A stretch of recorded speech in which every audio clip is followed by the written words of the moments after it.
There is little place in the modern world for ghosts and demons, but ghosts have not entirely gone away. Rather, they have been rebranded as hallucinations. There is something peculiarly terrifying about hallucination. Sustained and persistent hallucination indicates that the brain is not functioning correctly after all. Our brains assemble our entire experience of the world from odourless, colourless nerve impulses. If we can no longer rely on our own brains, then there is nothing that we can truly rely upon. The solid, brightly reassuring world with which we were previously familiar becomes a demon-haunted, unfamiliar landscape, a realm where paranoia can run free and the laws of science are no longer properly obeyed. One can only fervently hope that kindly doctors, or perhaps time, the great healer, can return one to sanity. The following story was inspired by several different true stories. In most countries, multiple different regulations now exist to prevent occurrences of the type around which this story revolves, and yet regulation cannot completely eliminate the problem.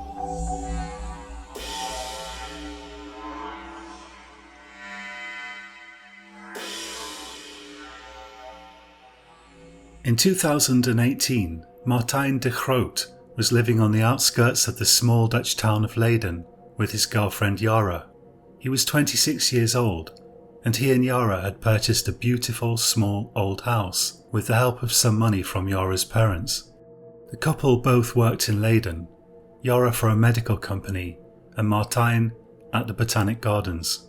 Yara's job required her to travel somewhat frequently, and on the morning of the 12th of September, she left on a work-related trip to Frankfurt in Germany.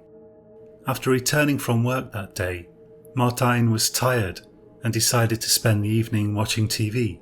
The weather had turned cold, so he closed the windows and turned up the heating. Martijn was a big fan of pizza, which Yara didn't like so much, so he decided to take the opportunity to order a pizza, which he ate while watching a film and drinking a can of beer. The house that Martijn and Yara lived in dated from the 17th century. The couple had a taste for old cottages, so that's what they had bought. The cottage stood next to a canal on the outskirts of town. Martijn liked the location because he was an avid fan of heavy metal and he could crank up the volume on his guitar without disturbing anyone, at least when Yara was out. But sometimes he felt the cottage was just a little bit creepy. It tended to make odd sounds at night, and their nearest neighbours were over 200 metres away. When the film had finished, he took to idly flipping through TV channels. Around 10 p.m, perhaps unnerved by the unaccustomed silence, he drank a second beer and then started on a third before deciding on moderation and deciding to leave the rest of the third beer in the fridge. Around 11 p.m, Martijn decided to go to bed. He had to go to work the next day. He felt a little lonely, but he consoled himself with the thought that Yara would be back in a week.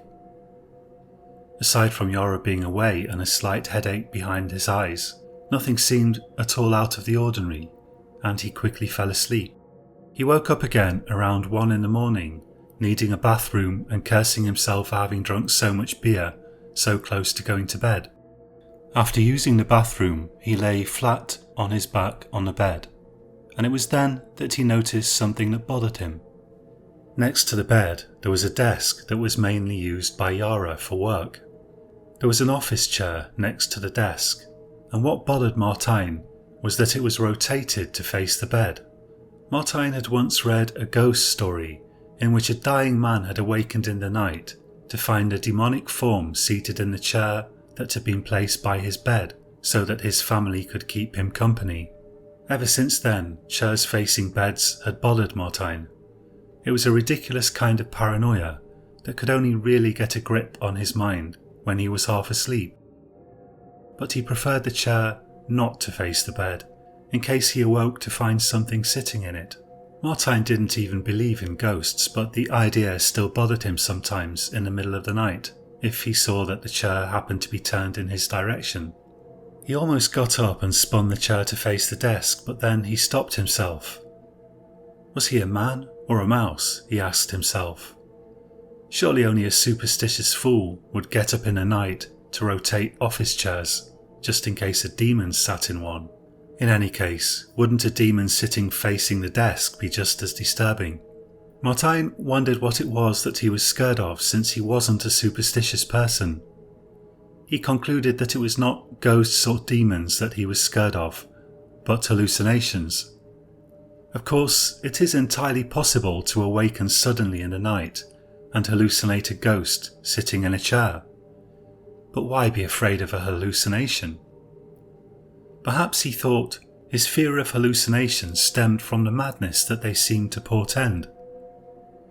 If he started seeing demons, then he might have to conclude that he'd gone insane, and then life would clearly take a turn for the worse. But didn't many sane people hallucinate from time to time? After all, immediately upon waking, the line between the dream world and reality is often blurred. A single hallucination during the middle of the night would hardly mean that he'd definitely gone insane. Much more likely, it would mean that he hadn't quite woken up fully yet, that he was not yet mentally equipped to correctly draw the line between reality and fantasy. He began to idly wonder about the nature of belief. Officially, he didn't believe in ghosts or the supernatural, and yet, if he were to see a ghost, he would still be afraid. Did that indicate some residual belief in the supernatural?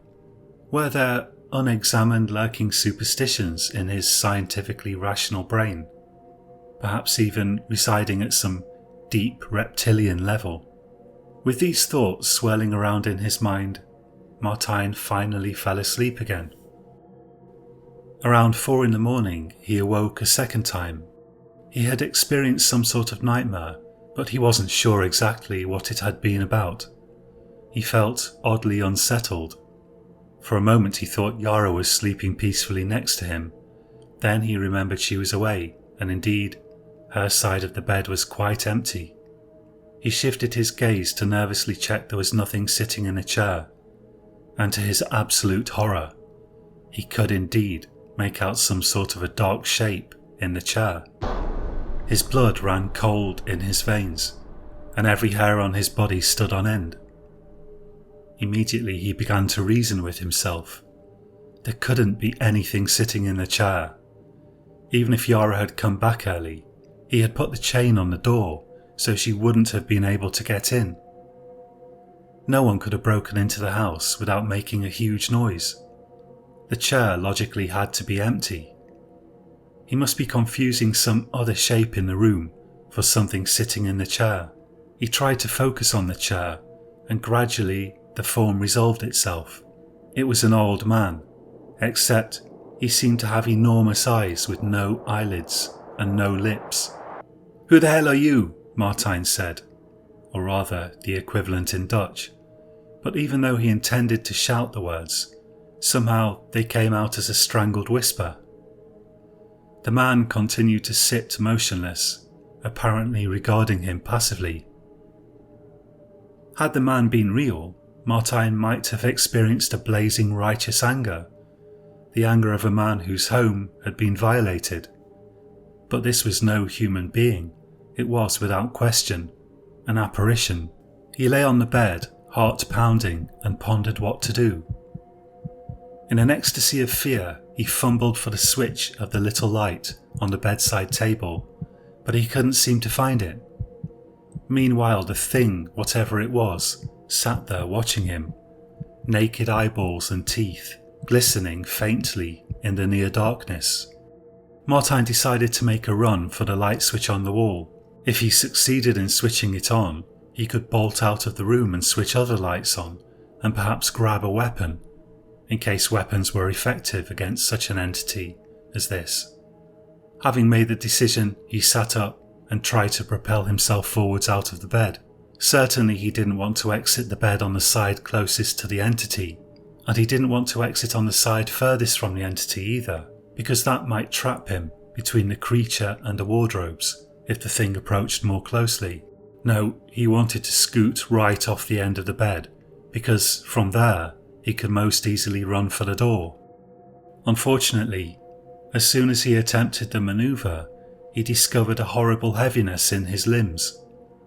They didn't seem to obey orders properly at all. This was a new and unexpectedly horrifying twist to the terror he had already experienced. As he desperately tried, jellyfish-like, to move himself off the end of the bed, the thought occurred to him that if there was something wrong with his limbs, then there was probably something wrong with his brain too, and that would likely be the cause of this appalling hallucination. That raised a fearful new prospect, the prospect of being seriously ill, and at a time when Yara was away and wouldn't be able to take care of him.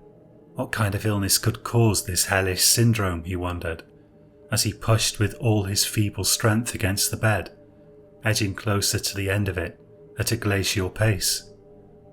A stroke? A brain tumour? Botulism? At the end of the bed, he planted his feet on the floor and attempted to stand. The room swam around his head, as though he had drunk not 2 and a bit beers, but more like 6 or 8. As he swayed and staggered, groping for the main light switch, the entity too slowly rose to its feet, its revolting lidless eyes carefully tracking his progress. "What do you want?"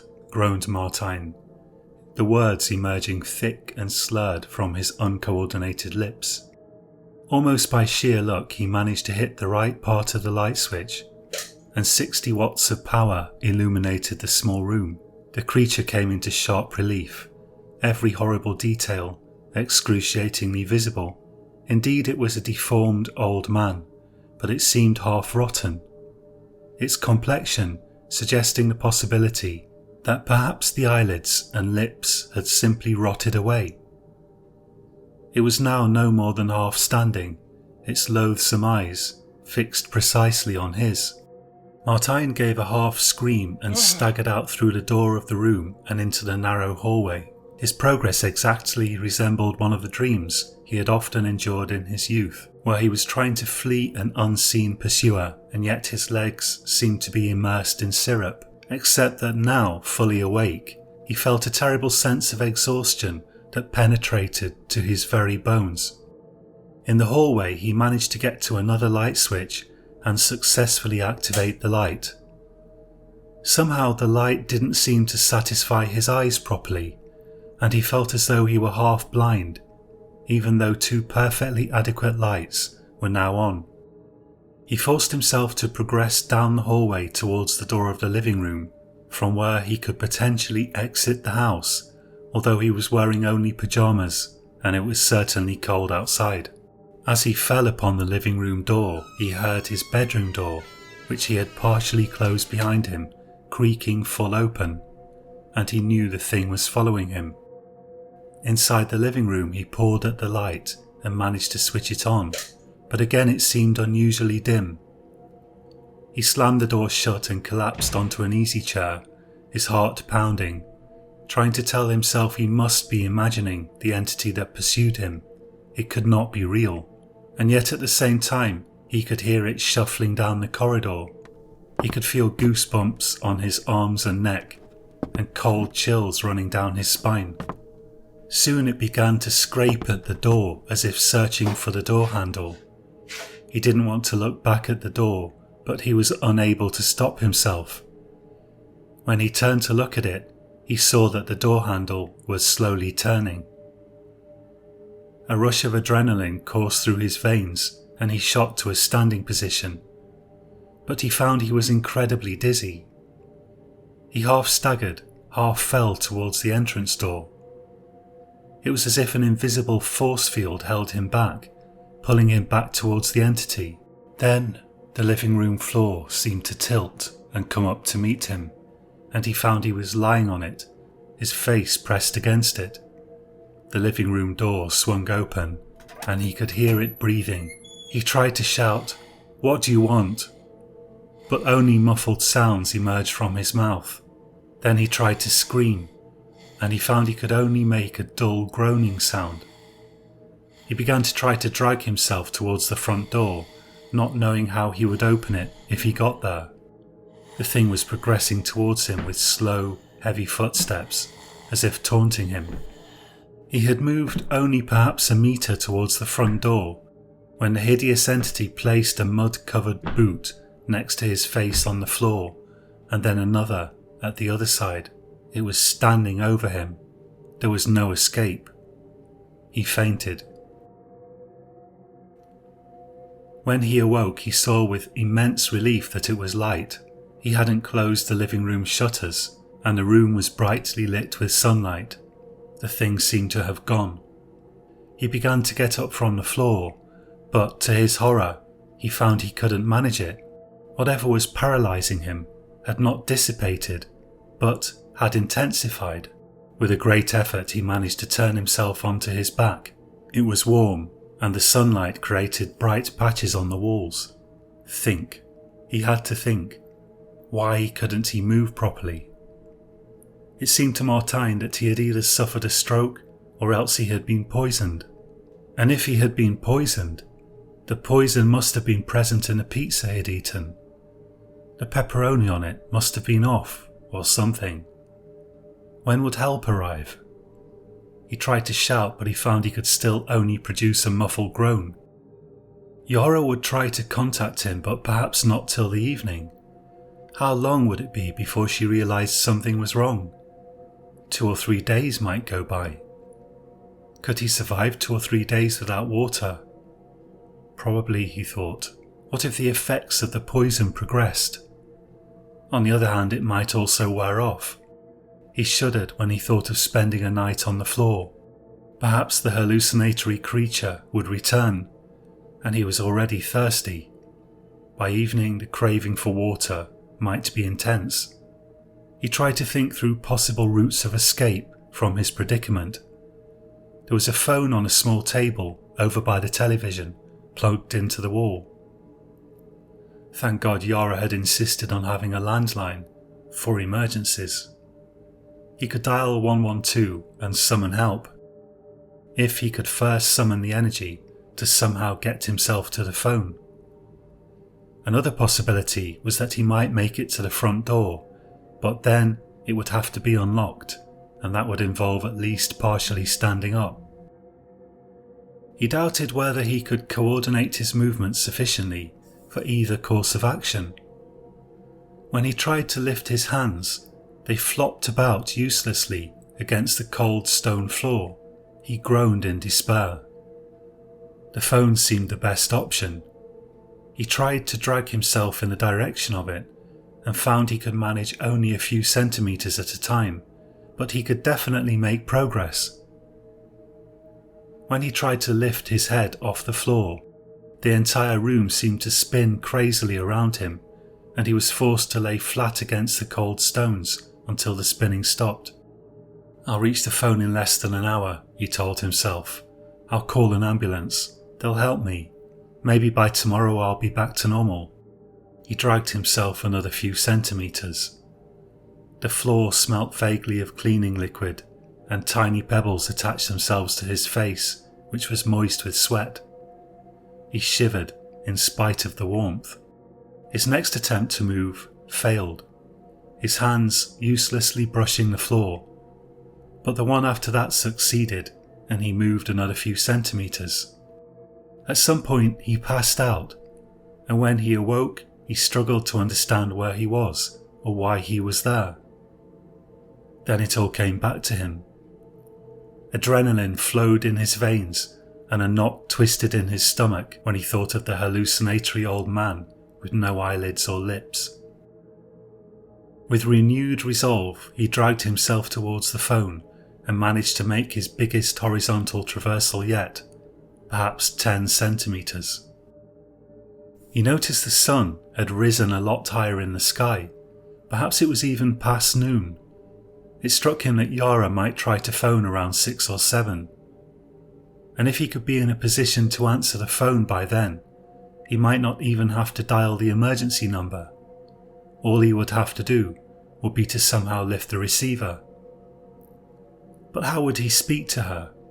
He could only groan and mumble, and that with a great effort. It didn't matter, he thought. When she heard him groan, she would realise he was in trouble, and she'd call the police or an ambulance. He pushed his useless hands against the floor again, and with 3 swift pawing movements managed to achieve a net movement of perhaps 5 centimeters. By the time he reached the phone, the sun was clearly lower in the sky, and he felt himself on the verge of death.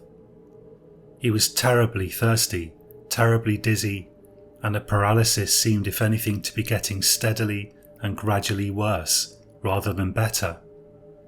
He doubted whether he'd be able to make any sound at all into the telephone receiver.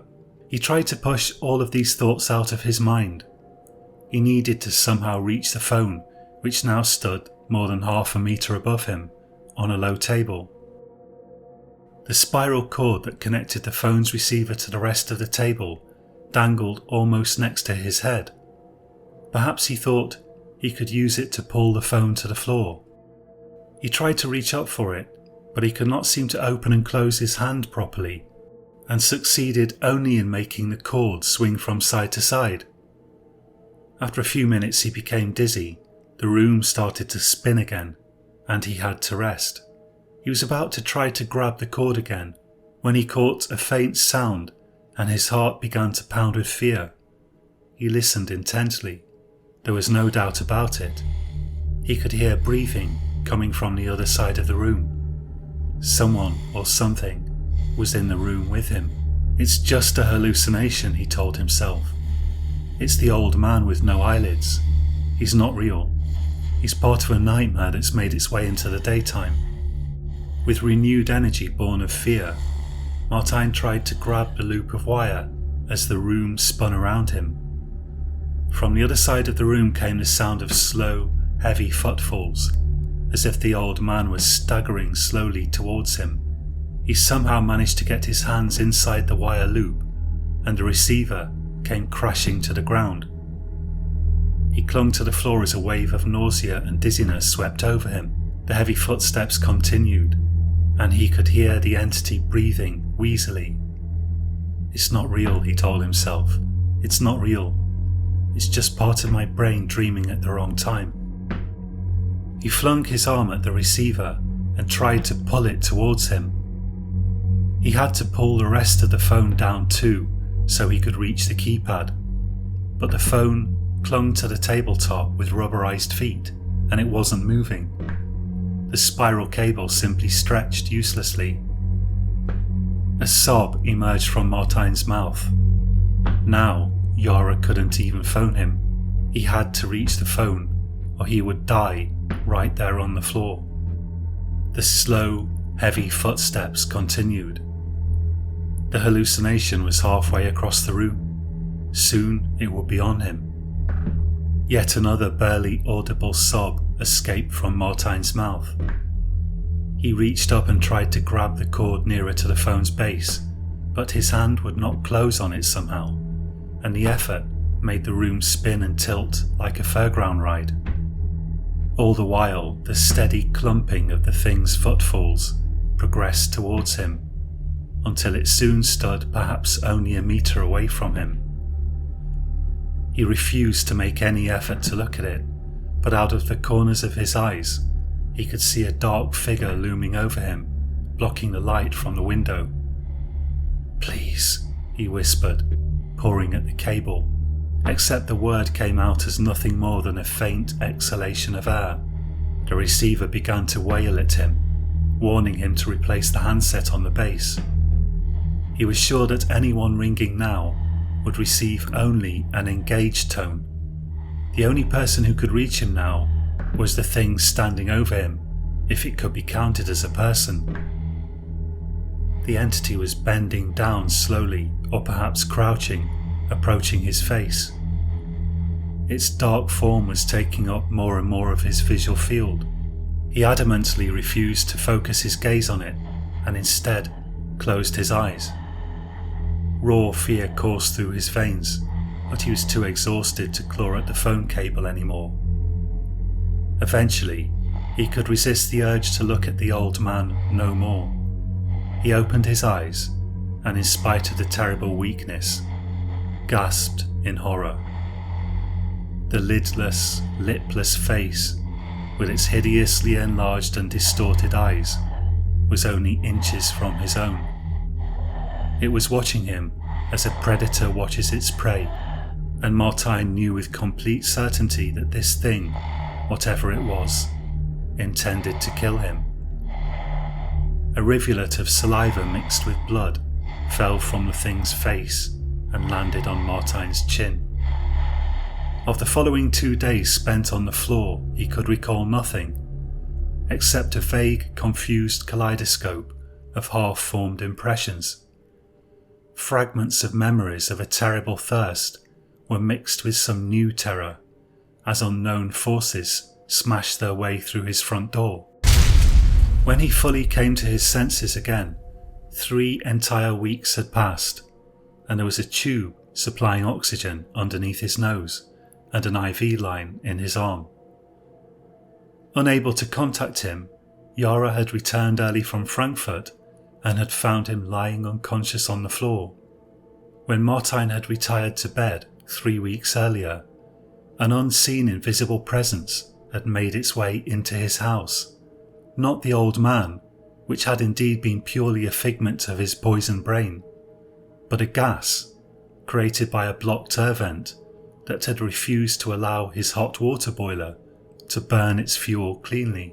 The doctors assured him that he would likely make a full recovery, although he had passed within a hair's breadth of death itself.